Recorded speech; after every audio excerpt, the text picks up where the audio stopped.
వీటన్నిటిని దాటుకొని అతను తన వచ్చిన పరిస్థితుల నుంచి అధిగమించి మిగతా వారికి ఏ విధంగా సాయం చేయగలను అనుకుంటూ ముందుకు సాగుతున్నారు. సో ఆయన కళ్యాణ దుర్గము ఆయన ఊరు అండి. మనకి ఆల్మోస్ట్ కర్ణాటక ఏపీ రాయలసీమ బార్డర్లో ఉంటుంది. అలాంటి ఊరి నుంచి వచ్చి జిల్లా మొత్తంగా జిల్లాలో ఒక నియోజకవర్గం కేంద్రంగా తన సేవలు నిరూపిస్తున్నారు. సో ఆయన చేస్తున్న సేవ ఏంటి, ఎందుకు సేవా మార్గంలోకి వచ్చారు, తదుపరి లక్ష్యం ఏంటి, సో వీటన్నిటి గురించి మాట్లాడదాం. So welcome to UTV sir. Thank you sir. So నేను మీ పేరు, పూర్తి పేరు చెప్పండి సార్. మా ఇంటి పేరు మూడు బద్దేనాయక్ నా పేరు. సార్ నేను ప్రభుత్వ ఉపాధ్యాయుడిగా పనిచేస్తున్నా. ఓకే. కళ్యాణ దుర్గం నియోజకవర్గంలో సెట్టూరు మండలంలోని మాకోడికి అనే గ్రామంలో పనిచేస్తాను. మాకోడికి. ఓకే.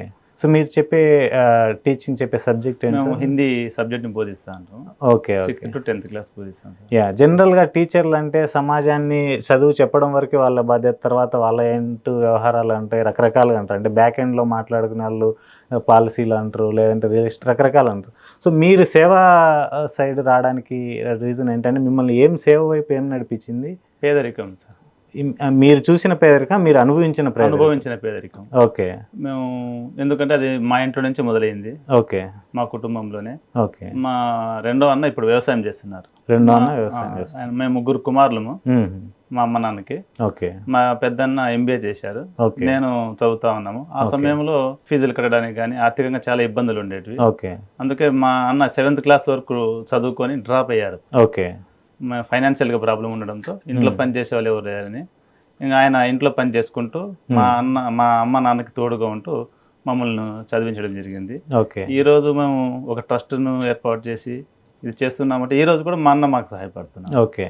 ఎందుకంటే వ్యవసాయం ద్వారా వచ్చే ఏదైతే ఇన్కమ్ ఉందో అది కూడా మేము సర్వీస్కి కొంతవరకు వినియోగిస్తాము. ఓకే. ఓకే. అందుకే మా కుటుంబంలో ఉన్నట్టు వేరే ఎక్కడ కూడా ఇలాంటి సమస్యలు రాకూడదు, ఎవరు డ్రాప్ అవుట్ కాకూడదు అనే కాన్సెప్ట్తోనే మేము విద్యా వైద్యాన్ని ఆ 2 రంగాల్లో ఎంచుకొని ట్రస్ట్ను ఏర్పాటు చేయడం జరిగింది. ఓకే. సో మీ సామాజిక నేపథ్యం ఎలాంటిది సార్? మీ తండ్రి కానీ వారు చేసిన వృత్తి కానీ, మీకు సొంతంగా పొలం ఉన్నదా, లేదంటే మీరు ఏమన్నా కూలీలు వెళ్ళారా, లేదంటే మీరు ఉంటున్న జీవన పరిస్థితి ఎలా ఉన్నాయి చిన్నప్పుడు? మా తాతగారు 5 ఎకరాల పొలం ఇచ్చారు మాకు. ఓకే. తర్వాత ప్రభుత్వం మా నాన్నగారికి ఒక 2 ఎకరాలు ఇచ్చారు. ఓకే. సో ఆ 2 ఎకరాల భూమిలో బోర్ వేయించడంతో అక్కడ నీళ్లు పడ్డాయి. వేసిన ప్రతి పంటలో ఆదాయం రావడంతో దాన్ని అలాగే పక్కన ఉన్న భూములు కూడా మేము కొనుగోలు చేయడం జరిగింది.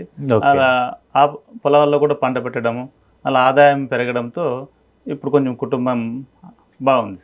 ఓకే. సో మీరు చదువు ఎలా జరిగింది సార్? మీరు ఎంతవరకు చదువుకున్నారు, ఎక్కడెక్కడ చదువుకున్నారు? 6th క్లాస్ నుంచి నేను నా చదువు అంతా ప్రభుత్వ పాఠశాలలో జరిగింది. అన్ని టోటల్ 6 నుంచి 10వ తరగతి వరకు కమ్మదూరు మండలం తిమ్మాపురంలో చదివాము.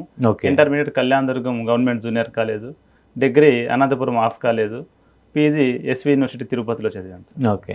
సో మీకు ఎవరైనా సాయం చేస్తున్నారా మీ చదువుకి? నా చదువుకు అంటే మా గ్రామంలో ఒక ఆమె ఉన్నింది, హిందీ పండిట్ ట్రైనింగ్కి వెళ్ళాలంటే 25,000 ఫీజు కట్టాల్సింది. ఓకే. మా నాన్న మా కుటుంబానికి బాగా దగ్గర వాళ్ళు. ఓకే. రొట్టె లక్ష్మక్క అని. ఓకే. ఆమె ఒక 25,000 రూపాయలు నాకు సహాయం చేయడము అప్పట్లో ఆ 25,000 సహాయం చేయడంతో మా లైఫ్ అంతా కూడా టర్న్ అయింది. ఓకే. ఆ రోజు నుంచి మనం కూడా ఎవరికైనా ఉపయోగపడాలనే ఉద్దేశంతోనే నాకు జాబ్ వచ్చిన తర్వాత అప్పులన్నీ తీరి తర్వాత మేము ఈ విధంగా ట్రస్ట్ ఏర్పాటు చేసి నలుగురికి సహాయపడతాం. ఓకే. చదువు అయిపోయినప్పటికీ ఉద్యోగం రావడానికి మధ్య గ్యాప్ ఎంత ఉన్నది సార్? మీకు ఉన్నదా, లేదంటే చదువు అయిపోతానే వచ్చింది? లేదు, చదువు అయిపోయిన తర్వాత మాకు 2 years కాంట్రాక్ట్ లెక్చర్గా పనిచేశాను. కడప డిస్టిక్ రాయచోటి దగ్గర వీరబల్లి మండల కేంద్రంలో హిందీ లెక్చర్గా పనిచేశాము. 2 years అక్కడ పనిచేస్తూనే నాకు జాబ్ రావడం జరిగింది. ఓకే. 2012 DSCలో. ఓకే. అలాగే కంటిన్యూ అయింది.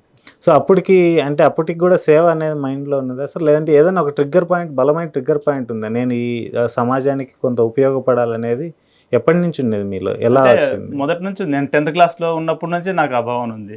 మేము 10th క్లాస్లో గ్రూప్ ఫోటో దిగుతున్నాము. మా మిత్రులు మా ఫ్రెండ్ పాతన్న అని, అరే నీ టీషర్ట్ బాగుంది నాకు ఇవ్వరా అన్నారు.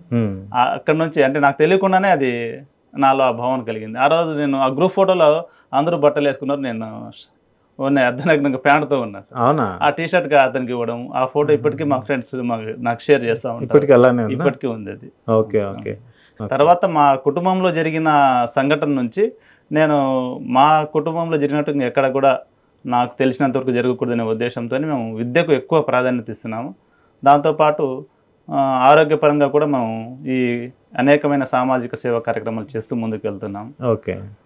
ట్రస్ట్ మేము 2015లో నేను ఈ సర్వీస్ చేయడం మొదలుపెట్టాను. ఓకే.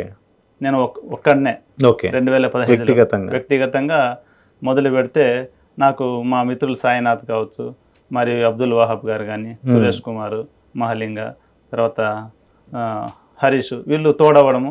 ఓకే. 2023లో మేము ఒక ట్రస్ట్ని ఏర్పాటు చేయాలనుకున్నాము.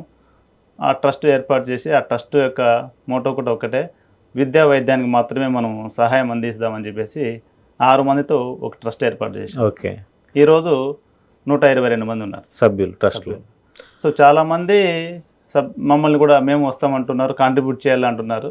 కాంట్రిబ్యూట్ చేయాల్సిన అవసరం లేదు, సహాయం చేయడానికి ముందు వస్తే చాలు అని చెప్పేసి పిలుపునివ్వడం చాలామంది మాకు అండదండ. సో 2015 నుంచి 2023 వరకు మీరు చేసిన సహాయాలని వ్యక్తిగతంగా చేసినవే? వ్యక్తిగతంగా చేసినవి. తర్వాత ట్రస్ట్ ఏర్పడిన తర్వాత గ్రూప్గా చేస్తాను. సో నేను విన్న దాంట్లో మీరు కేరళ వరదలప్పుడు స్పందించి దానికి అంటే ఇమ్మీడియట్గా ఆర్డీఓ గారికి ఇవ్వడం, అది దాని వివరాలు ఏంటి సార్? అంటే ఎందుకు అనిపించింది మీకు? కేరళ అనేది చాలా దూర ప్రాంతము, 2018 అనుకుంటా కేరళ వరదలు వచ్చింది. కేరళ వరదలు వచ్చినప్పుడు మొదటిసారిగా నా నెల జీతం విరాళం ఇవ్వడం జరిగింది సార్. ఓకే. ఆ రోజు టీవీలో చూస్తున్నాను న్యూస్, చాలామంది ఆస్తి నష్టము, ప్రాణ నష్టం జరుగుతూ ఉంటే చాలా జాలేసింది సార్. సో నా వంతు కూడా నేను సహకారం అందించాలా అంటే కలెక్టర్ గారు పిలుపునిచ్చారు. మన వంతు మనం కూడా సహాయం అందించాలని ఎవరికి వారు తోచినంత చేస్తా ఉన్నారు.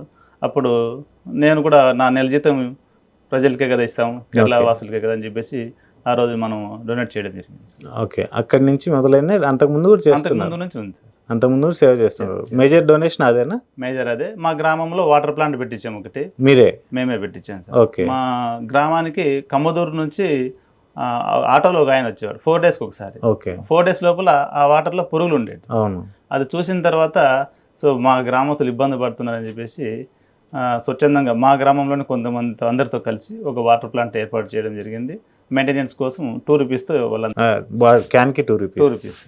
సో అలా చేస్తున్నారు. వైద్యంలో సేవ చేస్తున్నారు. ఎలాంటి సేవలు చేస్తారు? ఎలాంటి పేషెంట్లు చేస్తారు? ఎంత సాయం చేయగలుగుతారు? వైద్యంలో సార్ మేము పెద్ద మొత్తంలో చేయలేము, ఆపరేషన్స్ చేయలేము. ఇప్పటికీ చాలామంది మందులకు లేక హాస్పిటల్కి వెళ్ళలేక ఇబ్బంది పడుతున్న వాళ్ళకి మనం సర్వీస్ చేస్తున్నాం. ఓకే. మందులు కొనుక్కోలేని పరిస్థితులు ఉంటారు, వాళ్ళకి మందులు కొనివ్వడము. హాస్పిటల్కి వెళ్ళడానికి ట్రాన్స్పోర్ట్ లేకపోవడం లేని వారికి మనం ట్రాన్స్పోర్ట్ కల్పించడం చేస్తున్నాము. కానీ కళ్యాణదుర్గం నియోజకవర్గంలోనే బోరంపల్లి అని ఒక గ్రామం ఉంది. బోరంపల్లి అక్కడ మహేంద్ర అని ఒక అతను ఉన్నాడు. అతనికి ప్రతి నెల 12,000 రూపాయలు మందులు ఇస్తున్నాం సార్. సో అది 2.5 years అయింది, దగ్గర 3 సంవత్సరాలు అవుతుంది. ఓకే. ఆ మందులు వాడకపోతే ఆయన చనిపోతారు. లివర్ సంబంధించిన డిసీజ్తో బాధపడితే ఎవ్రీ మంత్ 12,000 ట్రస్ట్ పెట్టక ముందు నుంచి చేస్తున్నాం అతను. ఓకే. సో జనరల్గా మీరు ఇప్పుడు ఇక్కడ బాధితుడు ఉంటాడు, అంటే ఎవరైతే వాళ్ళు గడవని వాళ్ళు ఉంటారు, మీరేమో మీ వృత్తిలో రకరకాలు ఉంటారు. ఫలానా చోటుకి వెళ్ళి వాళ్ళకి సహాయం చేయాలనే సమాచారం మీకు ఎలా వస్తుంది? అంటే మీ టీం ఏమైనా వర్క్ చేస్తారా? ఎలా చేస్తారు? ఎలా పిక్ చేసుకుంటారు? గ్రామస్తుల నుంచి ఫోన్లు వస్తాయి సార్. వాళ్ళే మీకు ఫోన్ చేస్తారు సార్. మేము చాలా మంది ఇప్పటికీ చాలా మంది ఉన్నారు, అందరికీ చేయలేకపోతున్నాం. ఆ శక్తి చాలట్లేదు మాకు. రోజుకు దాపు 30 నుంచి 50 ఫోన్ కాల్స్ వస్తాయి సార్, సమస్యలు ఉండేటివి. వాళ్ళందరికీ మనం చేయలేము. అందులో ఏవైతే ఎమర్జెన్సీ ఉన్నాయో అలాంటి వారిని మనం ఒక టీం ఉంది, ఆ టీం గుర్తిస్తుంది. గుర్తించిన తర్వాత వాళ్ళకి మనం సహాయం అందిస్తాం. సో పేషెంట్స్ని అంటే పర్టికులర్గా నేను విన్న దాంట్లో అయితే మీరు ఎక్కువగా టీబీ పేషెంట్లని, HIV పాజిటివ్ పేషెంట్లని ట్రీట్ చేస్తారని విన్నాను. సో వాళ్ళకి జనరల్గా మనం